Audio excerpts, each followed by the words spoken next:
Through Givelify, you can sow a seed. Just download the free, simple, and secure Givelify app on any Apple or Android device and type Red Grove Holiness Church as place of worship. Then tap Give to sow your seed. While on our giving page, you will have the option to create a profile, which will give you the ability to log in at any time to view your prior online donations or to make changes to any recurring gifts you may have scheduled. Like us on Facebook.com 2013 Red Oak Grove Church, and don't forget to subscribe to our new YouTube page by searching for Red Oak Grove COLG. Thank you and be blessed. Give today with Givelify.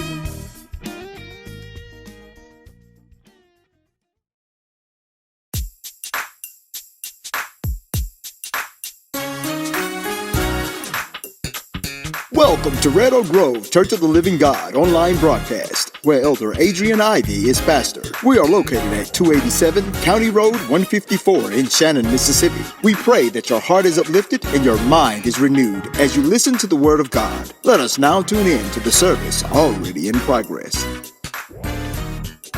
Thinking about what tomorrow is all about.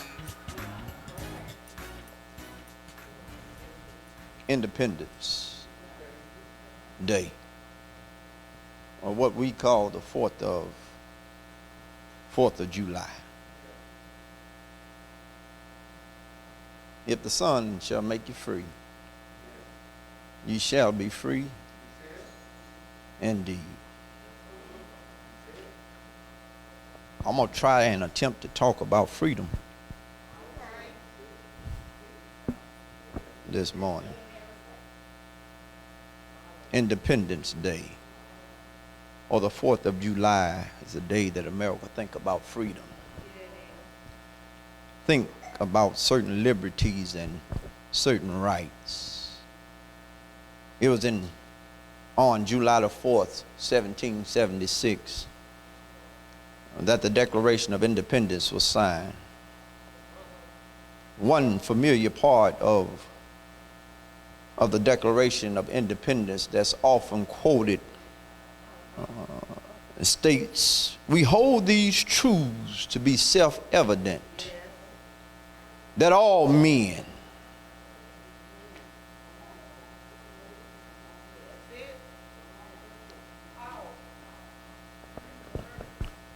Let me say that one more time. It's the Declaration of Independence that was signed in July the 4th, 1776. We hold these truths to be self-evident, that all men are created equal, that they are endowed by their Creator with certain unalienable rights, that among these are life, liberty, and the pursuit of happiness. It states that all men are created equal, that their Creator created all men equal, and that their Creator God, has endowed all men certain unalienable rights, which means they cannot be taken away or given away. Life, liberty, and the pursuit of happiness. The Creator has given every man a right to be equal. That's what the Declaration states. Equal to the next man, regardless of what they may look like, regardless of where they come from. Equal means equal. All men have the right to be equal. I'm going to get there. equal rights for everybody. And God has given us a certain liberty as people to have the right to life, to be free, and to be happy. This is why America celebrates the 4th of July. This is the mindset that they had when they signed that declaration. I'm reminded of another individual named Frederick Douglass. He was in Rochester, New York. He was an orator, and he had been invited to speak on the 4th of July, an Independence Day celebration. It is said that it opened up with a local pastor. He prayed a prayer. And after that, Frederick Douglass stood up and gave a speech that now we know is what to the slave is the 4th of July. Began to talk about that thought. If I could just read what he had wrote, just a portion or part of it. It says, what to the American slave is the 4th of July? I answer, a day that reveals to him more than all other days in the year the gross injustice and cruelty to which he is the constant victim. To him, your celebration is a sham. Help me, God. Your boasted liberty and unholy license, your national greatness, swelling vanity, your sounds of rejoicing are empty and heartless. Your denunciation of tyrants, brass, affronted impudence, your shouts of liberty and equality, hollow mockery. Your prayers and hymns, your sermons and thanksgivings, with all of your religious parade and solemnity are to him mere bombast, fraud, deception, impiety, hypocrisy, a thin veil to cover up crimes which would disgrace a nation of savages. Frederick Douglass said that there is not a nation on earth guilty of practices more shocking and bloody than are the people of these United States. At this very hour, go where you may, search where ye will, roam through all the monarchies and dispositionisms of the old world, travel through South America, search out every abuse. And when you have found the last, lay your facts by the side of the everyday practices of this nation. And you will say with me that for revolting barbarity and shameless hypocrisy, America reigns without rival.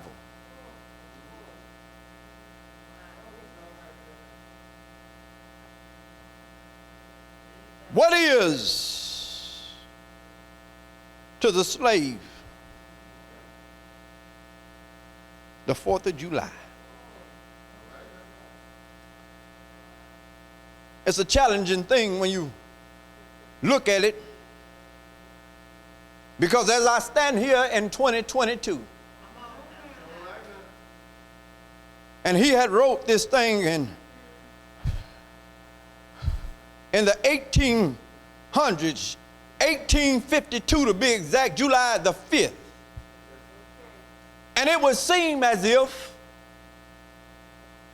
we should have. It would seem as if we ought not to be still fighting for what?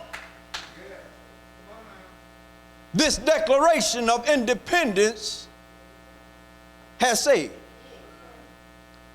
We didn't say that all men were created equal. The Declaration did. We didn't say write the document said it. Life, liberty, and the pursuit of happiness. What is July the 4th? To those who James Cone called the disinherited. Those who wasn't even considered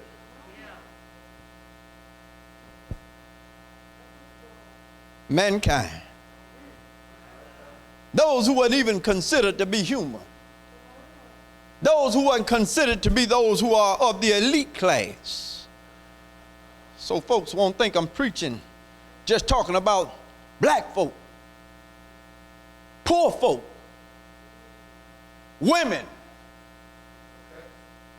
We ought not still have to be fighting all of these years later to be considered equal. Still fighting for life, liberty, and the pursuit of happiness. Sometimes I feel like Frederick Douglass, and I continue to read that thing. He said, I'm not included within the pale of the glorious anniversary.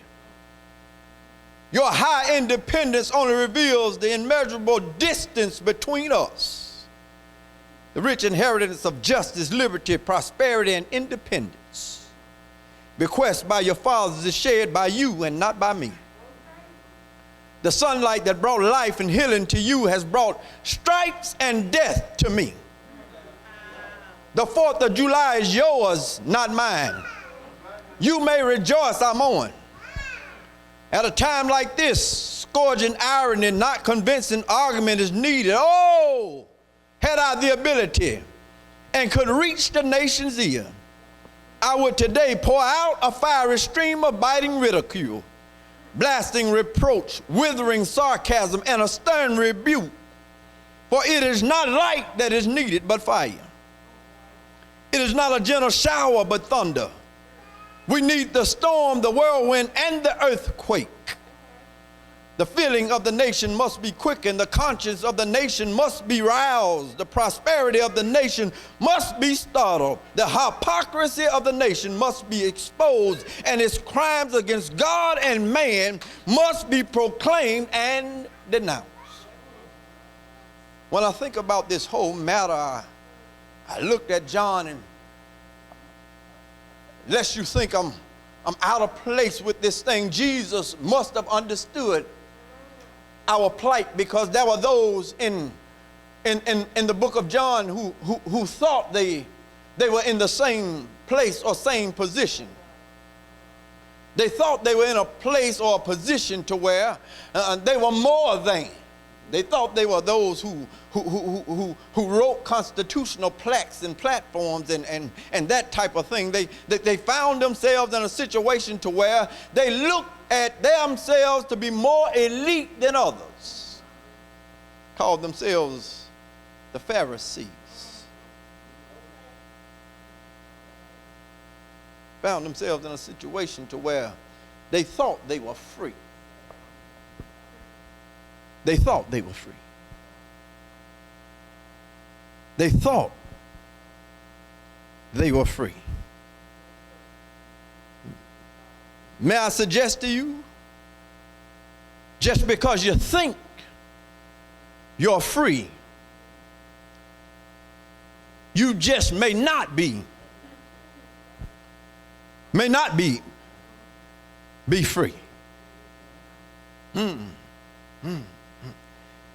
supposed to be, but not. Act like, but not. Walk around like, but not. Almost, in my mind, what they call in school, committed a heresy, because I almost seemed as if we seem to be the Pharisees. Because we have been treated as if we wasn't. We are not. We are less than. We are not equal. But I had to shun the thought because I got to know that I am, in spite of what they say. I got to know it for myself.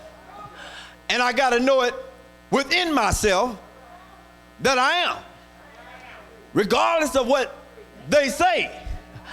I'm probably preaching to some folk right about now who have been in a setting where there have been some Pharisees, some folks that look down on you, who thought less of you, and they thought more of themselves, and they looked at you as if you are not equal to them, and you don't deserve life, and you don't deserve freedom, and you don't deserve the pursuit of happiness. I need somebody in the house to know within themselves that you are somebody. You are somebody. If don't nobody else give you a pat on the back, you need to know that you're made in the image and likeness of yes, sir. Regardless of your social status, regardless of what you do have and what you don't have, you need to start with, I've been created. Let us make man in our image and after our likeness. Let us. God had you in mind. I need for you to understand that. But these folks, they look down on others, and then they came to one that they really couldn't do nothing with, though they tried. You know how it is. Sometimes there are those who look down on others, and they run across folks that they think they can handle. They think they are above, but in all actuality, they are beneath. I mean, some folk need to understand that you may look as if you're above some folk, but really open your mouth, and some folk will realize you're really beneath. Help me, God. Let me pull that one in there, and then I'm gonna go on. But somebody in the house need to know who you are, because folk are over you. That don't mean you got to get upset with them. That don't mean you gotta get angry and start cussing and fussing when folks speak down on you. You can just be yourself, and you could just look at them, and your power of silence speak volumes when folk are speaking down on you, because you have a lot of power. You ain't gotta say a word. But when you do say a word, your very speech is a demonstration or an action. You really ain't on my level. You really, I really don't want to address you because you ain't on the level that I'm on. That's what I see when I look at this text, because Jesus showed up. He showed up because, and these that were looking down on others, this text started out because they were there, and they had caught a woman. They had caught a woman, a woman. And they were going to stone her. You know how they looked at women. They looked at women as if they're not equal. They're not on the same level. They looked at women back then like folk look at women now, like they're less than. You understand that? That's the way this thing started out. But they came even to her. And her power of silence ran them off, because they met somebody that were on a higher level than them. His name was Jesus. And when Jesus showed up, ran to him and said, this woman had been caught in adultery, and Jesus didn't say a mumbling word. He just stooped down and wrote in the sand. And then when he stood up and he said, he who is without sin cast the first stone, and went back to writing in the sand. You know, this is me now, Brother Jarvis. Ain't nobody gonna throw nothing. All of them. All have sinned and fallen short of the glory of God. This him writing and saying, they ain't no more better than she is. This him writing in. I mean, the text don't say that, so now I can use my sanctified imagination. This just me, you know. They are no more for the.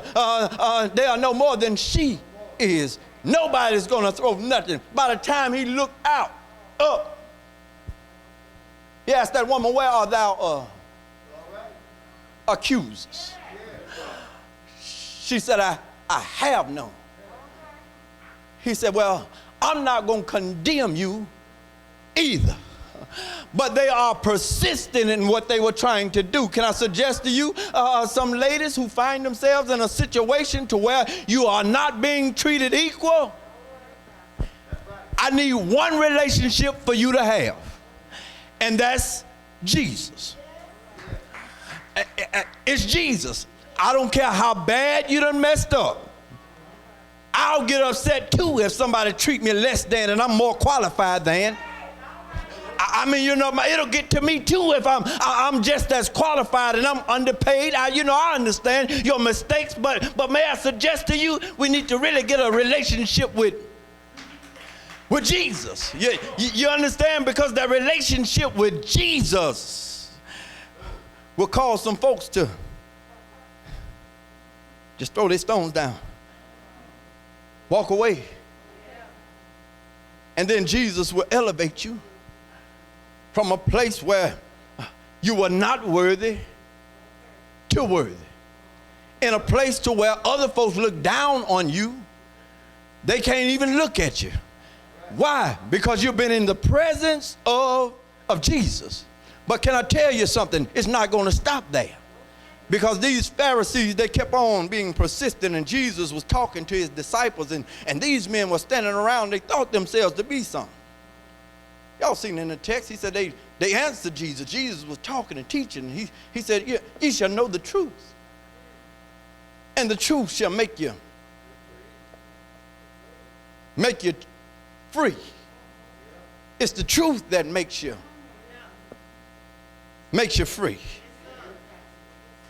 It's amazing how, said it in Sunday school, wrong has become right, right has become wrong. Truth has become a lie, and the lie has become the truth. I'm gonna flip, God's gonna help me. Even when I think about all men are created equal, is that the truth or the lie? I mean, because I'm trying to wonder. I mean, I'm struggling here in 2022 because I'm really wondering, is that all men are created equal? But you got folk still protesting. Folks who are overqualified, yet underpaid. Are really all men created? I'm wondering, you know, I'm struggling. I'm praying every day. I'm talking to God. And sometimes I'm confused because it doesn't feel like, seem like, look like we all are created equal. Just food for thought. Don't stop right there, because when I think about life, it's a struggle, because when I see what go on in the news, what's went on and all down through history from 1852 to 2022, we're still fighting for life. Still fighting. just to breathe, just to drive down the road, just to go to the store. Still a fight. Still a fight for life. Not only for life, for freedom. And the pursuit of happiness is still a fight. They came to Jesus and they thought themselves to be something because of their birth. They were born. We be of Abraham's seed. They were born this way. So now they believe they earned those privileges by birth alone. Jesus looked at them and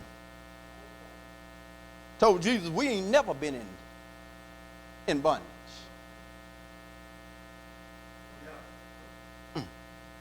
We ain't never been in bondage. We've never, because we are Abraham's seed.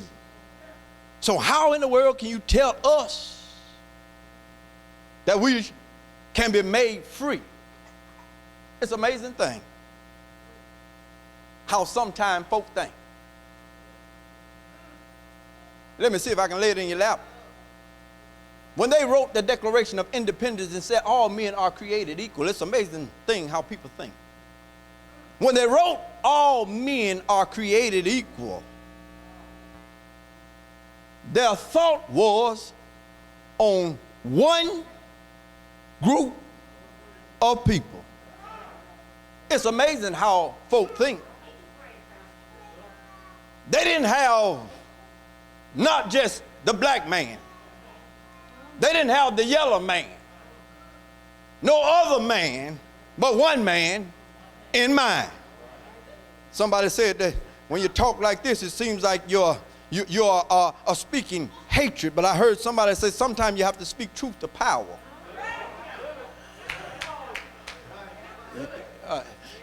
You can't get no help unless you acknowledge that you got a problem.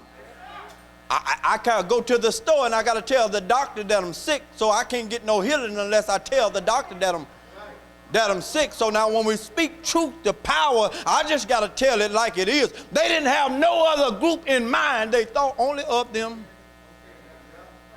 It's amazing how men think.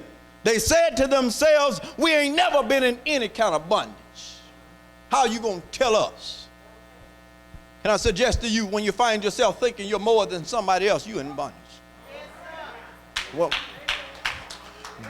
when you think your freedom is more important than the next person's freedom, you're in bondage.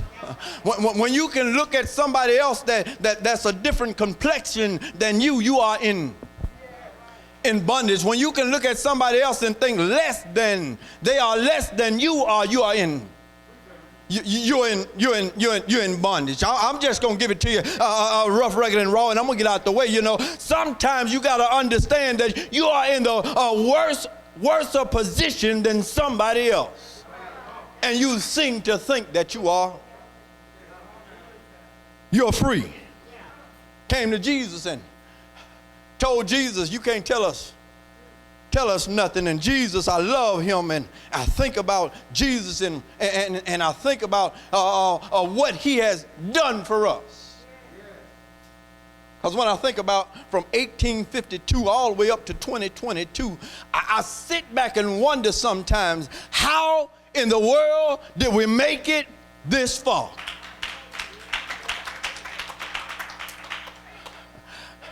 Song comes to my mind. We come this far by faith. We come this far by faith. Somebody sitting right now on the sound of my voice. You're wondering, and I get on sometime. My sky get blue sometime. I wonder how we gonna go any further. And that old song come to my mind. We come this far. I could imagine there were those who were living at the time they signed the Declaration of Independence, and they wonder, why do I fit in this thing? And all I can say is that we come this far by faith. Can I tell somebody, even though folks shutting doors in your face, God will give you a certain liberty to keep on marching forward. Can I tell you something? I need to help somebody, because sometimes we hear stuff like this and we find ourselves sitting down and we want to blame others. No, speak truth to power. Just speak the truth. But I need to help somebody, but don't lay down. Don't sit down. Don't stop fighting. Don't stop voting. Don't stop telling the truth. Can I tell somebody? Because God has brought us thus far. And God has made us, come on somebody, God has made us free enough on the social side. He done helped us. God done brought us. How do you know? Because when they said we would never reach the highest office, we got there.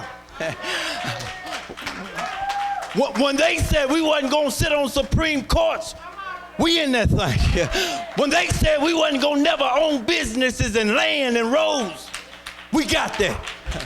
Can I tell somebody, don't stop and don't quit, because you're free enough. Can I tell somebody, some young folk need to understand that you're still free enough to go to school, get a good education, and obtain jobs, reach the highest office. You're free enough to do these things. Can I tell you something? That's why I believe the old folks say we come this far by faith. We're leaning on the Lord. And I need somebody to know this morning, you better still be leaning on. I know you get tired, but when you lean, you need to know the Lord right there. You need to know the Lord got your back. You need to know the Lord will fight your battle. You need to know the Lord will open a door that no man can shut. God will close a door that no man can open. What are you trying to say this morning, Pastor A? You got to understand where the source of your strength come from. Even though you're still fighting for freedom, understand where the source come from. The source comes from the Lord. Jesus looks at them and tells them, you got a problem yourself because you committed sin. And he who commits sin is the servant of sin. And the servant abideth not in the house forever, but the Son. The Son, Jesus is the source of our strength. Even when those around you are talking down on you, trying to get you down, trying to bring you down, trying to talk you down, you got to understand the source of your strength is not in what they say about you, good or bad. Help us, God. Good or bad. That's not the source of your strength. Even when they're speaking bad to you, that's not the source of your strength. But even what about the good part of it? Because we all love the good part. We all love it. When folk give us our accolades, our pats on the back, we love that. It's a good thing. But I need somebody to know this morning that this is not the source of your strength, because the same folks that raise you up will talk you down. And if you are dependent on the encouragement of others, they'll bring you down as fast as they pull you up. And can I tell you something? Sometimes folk are like crabs in a bucket. They're going to pull you down every opportunity that they can get. But the source of your strength is nobody but the Lord. You begin to lean and trust in God. God begins to make ways out of no way. God began to do things and show up in ways that folk would never imagine. That's why we are here today, because God showed up and made a way. He made a way. He made a way. He He made a way. He made a way. He made a way because he set us. Yes. He set us free. Yes. Somebody in the house needs to know freedom is an internal thing. See, when I read the old studies and about our forefathers and our foremothers and wondered how in the world they could go through what they're going through, how in the world that they could sit and listen to all these documents, how folks are free, created equal, folk got life, liberty, and the pursuit of happiness, and they could sit there and listen to all that. How can you listen to all that and wonder where do you fit in? We're still fighting it right now. But they had an internal belief that shows up in the external. That's how Martin King could face the dogs and have a nonviolent movement, because there was an internal belief that he believed that was going to show up externally. That there was a belief that he had an internal belief that God was going to make a way somehow. Look at this word freedom. It means to free. It means to set at liberty. It means that somebody who was a slave and in bondage is set free. What intrigued me was when I read the history of those who sat around this movement, they knew, or they had an inner calm or inner peace of freedom when they didn't have it externally. Make some sense of it, Pastor. It's like being in a prison and you know you're in jail. You know you're locked up. You can't go home. When you get ready, you can't just get up and walk out the door when you get ready. But there was something on the inside that said, in spite of what's going on the outside, I feel a calm. I feel a peace. I feel a freedom. So while you're trying to fight for it all, the inner calm needs to be there. It needs to be there somewhere, because if not, something gonna go on. Something gonna happen. Frustration, rage, anger gonna show up in the negative. But we have to understand or make a resolve in our spirit that in spite of what it looked like, God, you got me. In spite of what it feels like, God, you got me. Pastor, you saying a tough thing? I know I am. Because I know we have to travel down that road of maturity. But I got to know within myself, I got to hold on to that hope. I got to hold on to that belief. I got to hold on to God's unchanging hand. Until God changed the situation, I got to put my trust in Him. Because when I put my trust in Him, He liberates me. He frees me. He helps me to hold my head up when it should be down. He helps me to keep on marching forward when I really want to walk on backwards.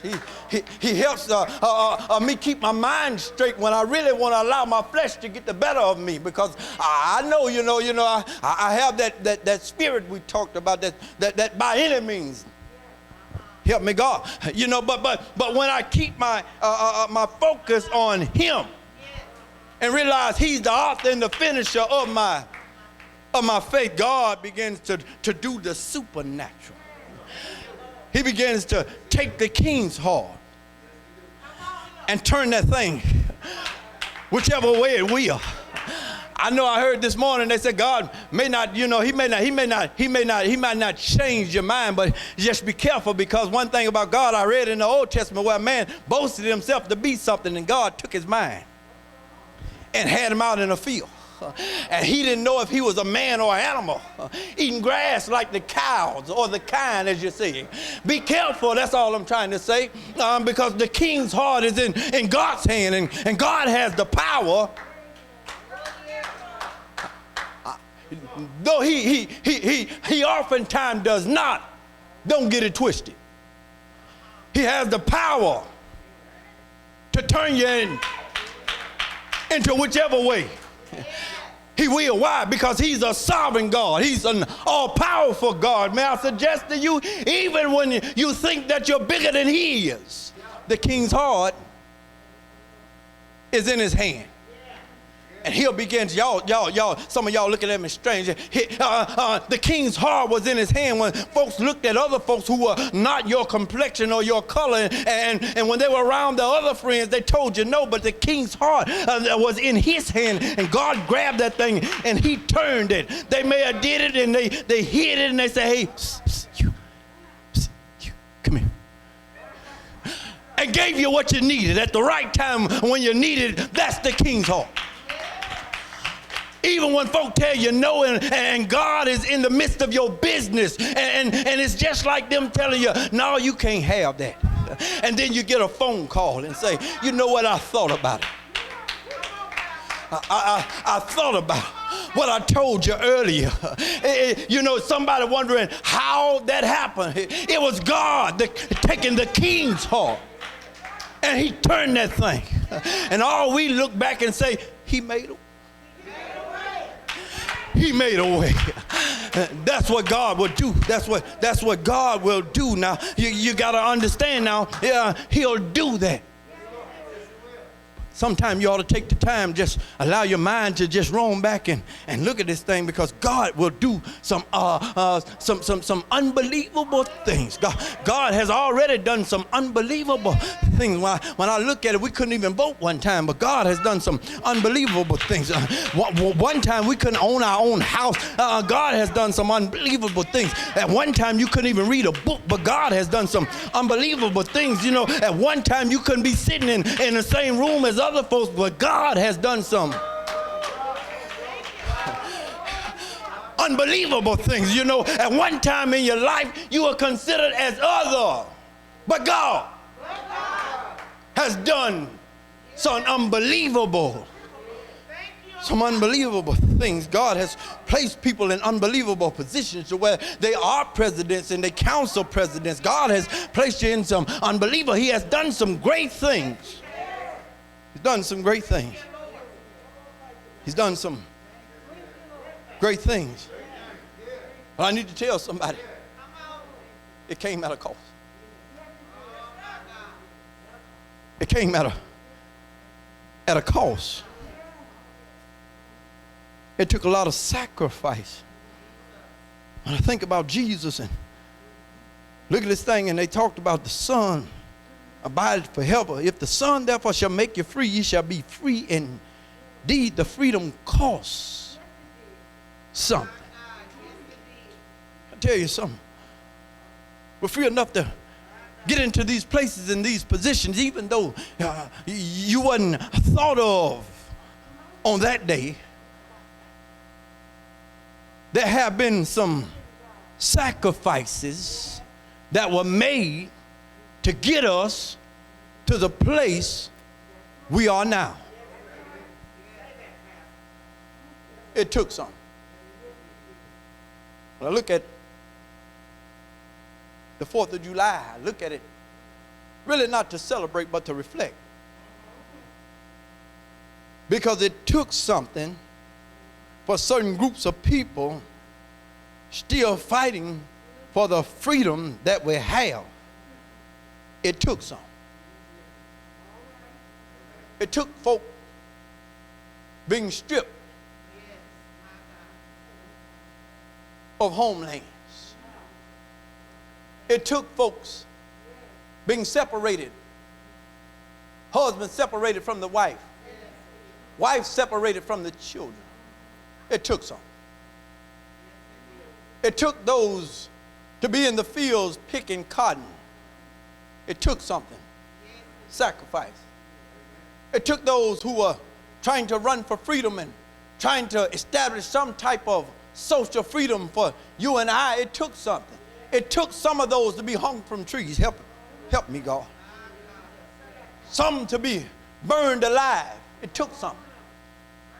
Those to be ate up by dogs. It took something. We stand here looking pretty and sometimes often neglect what it took for us to be here. But I'm just trying to tell us it took something for us to be standing here, saying what we sing, own what we own. It took something. I'll tell y'all something, you know, women were raped. It took something. Men were beaten, castrated, and some more. It took something. Water holes neglected, talked about, abused. It took something. It took something for us to have what we have. Tell you, it was a sacrifice. When you reflect over your life and think about the sacrifice it took, it ought to give you a spirit of where you want to run on and see what the end gonna be. It ought to make you hold your head up and say, I'm proud to be who I am. Because it took something for me to become who I am today. It took something. It took somebody else to sacrifice. It took somebody else to die to their attitudes and characters and feelings and liberties and freedoms. It took something. And even when I think about this text, Jesus is here telling them, if the Son make you free, you'll be free indeed. I understand the ramifications of the text in Christ.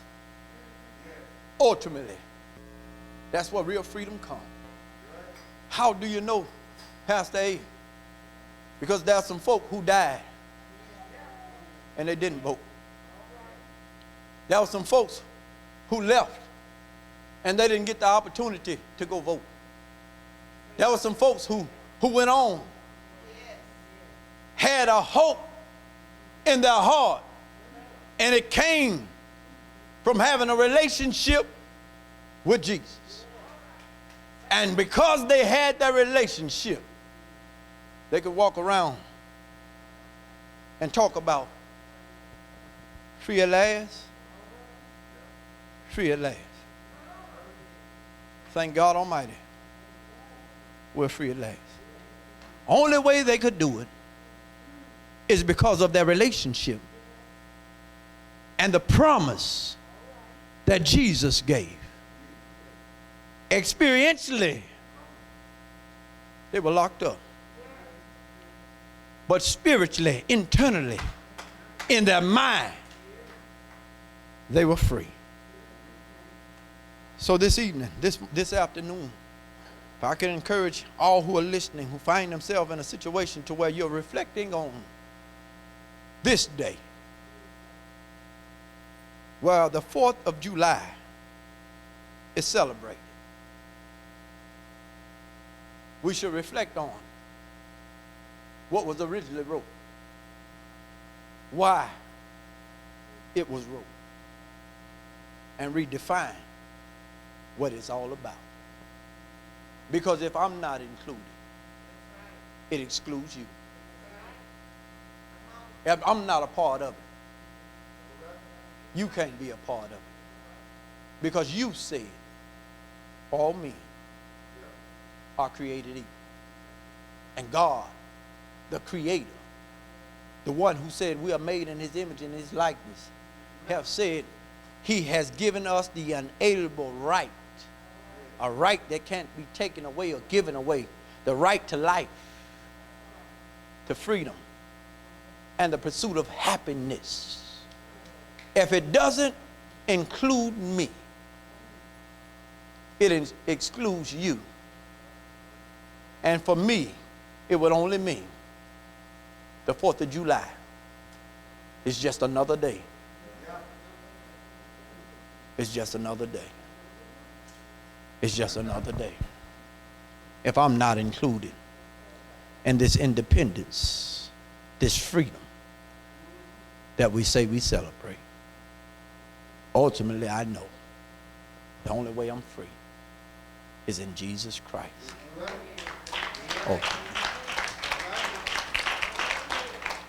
Ultimately. A little tough. A little tough. But until we tell the truth, we'll never be free. until we have a hard, difficult discussion. Until we admit where we were wrong. Until we acknowledge that all men. Until we can stop having debates and protests about us being equal or the same. And the 4th of July is just another day. Because there's no independence. There are only those who think they are free and have never been in bondage, only to discover that we live in a nation that's still locked up. Come on, put your hands together for God.